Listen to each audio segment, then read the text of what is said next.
पुओ पाई जीवन हारिला बापा एभली एक दुखद घटना घटी गंजाम जिला बड़गड़ थाना गुनाखाल ग्राम रे विद्युत आघात रे जड़े युवक मृत आउ जड़े गुरुतर।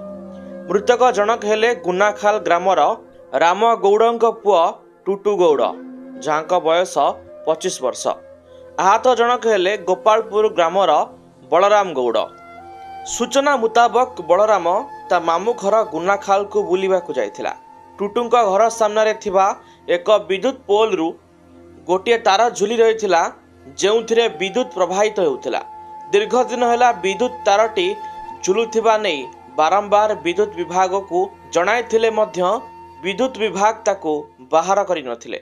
आज टुटुर 1.5 वर्षर पुओ विद्युत पोलटी को धरिबाकु जाइथिला बेले पुओ को बंचाइबाकु जाई बापा टुटू जीवन हारिला और ता सहित बलराम मध्य हाथ होइथिले। घर लोक तांकु उद्धार करी बड़गड़ गोष्ठी स्वास्थ्य केन्द्र को आनिथिले। सेठरे डाक्तर टुटू को मृत्यु घोषणा करने सह बलराम रो चिकित्सा चली। घटनास्थल रे बड़गड़ पुलिस पहुंची घटनार तदंत करुथिबा सूचना मिली। सोरडारू गोपालकृष्ण पट्टनायक रिपोर्ट, खबर प्लस ओडिशा।